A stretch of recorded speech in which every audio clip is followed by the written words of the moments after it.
How can those of us in this room support the fight for freedom and democracy in Uganda? Thank you. First of all, give us your attention. Many times the people in Uganda feel like they're suffering in the dark. Now, Olivia Lutaya is a 29-year-old mother of 2 girls, and she's a political prisoner in Uganda. She, together with thousands of other political prisoners, are rotting in jail in Uganda, and their only crime was supporting the opposition. Their only crime was standing on a different side from General Museveni.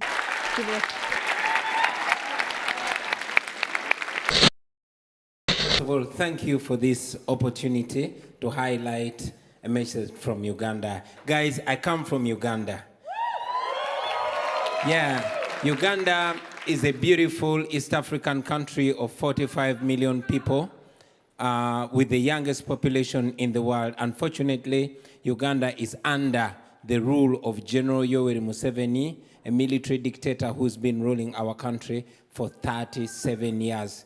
And today, he is in advanced stages of installing his son, also a military general, as his heir. And guess what? I am the guy trying to stop that together with my friends.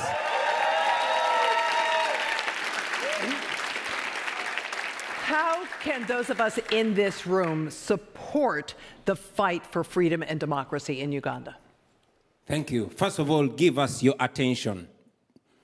When we have the attention of the world, then the world knows what's happening in Uganda. Many times the people in Uganda feel like they're suffering in the dark. Give us your attention, but that's not all.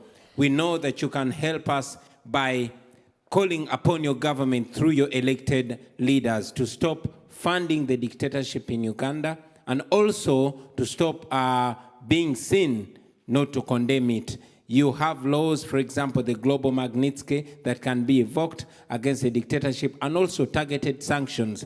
Those are the things that are effective to the dictatorship. Otherwise, we cannot keep fighting against the euros, fighting against all the donor money that comes from the EU and the developed world. Bobi, you started as an artist and then have made the transition to being a politician. Why did you decide to take that step? I did not decide to take that step. That step decided to take me.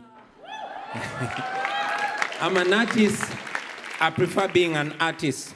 But because there came a time when the intellectuals were either so scared or compromised, and there was this attention that comes with music, the attention that we get from the young population that we had. So I decided to rise to the occasion and represent what I believe in. That is freedom, that is democracy, that is human rights, that's equality.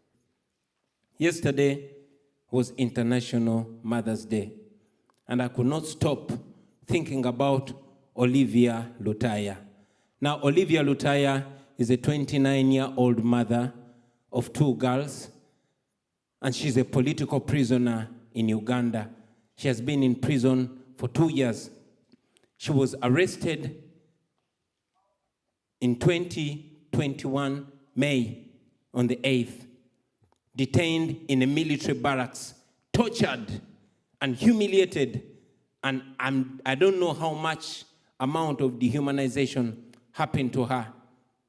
She, together with thousands of other political prisoners, are rotting in jail in Uganda, and their only crime was supporting the opposition.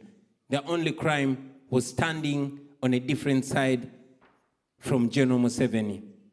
Now, I know, ladies and gentlemen, that we have so many other political prisoners all over the world, so many other oppressed people all over the world. We fight for them, but I want to use this platform to send a message to all the suffering people in the world and to tell them that one day it's going to be all right. The suffering people in Uganda, the suffering people in Sudan, the suffering people in Congo, in Somalia, in Ukraine, in Palestine, everywhere in the world. I'll tell you that oppressed people cannot be oppressed forever. One day, everything is going to be all right. People power. Thank you. I appreciate it. Thank you.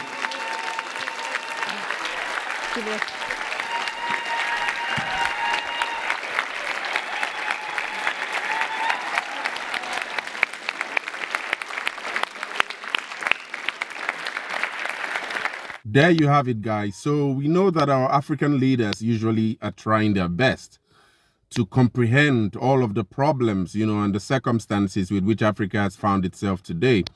And many of these problems can be really complicated. And the best we can actually do is to try to support them, encourage them.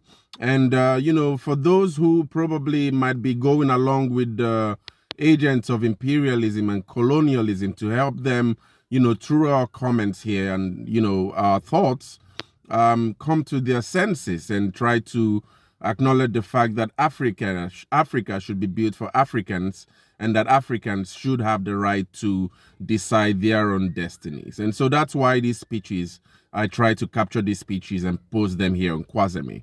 So the least we could do is to share our thoughts in the comments. So whatever you think, whatever thoughts you have about this speech, share your thoughts in the comments.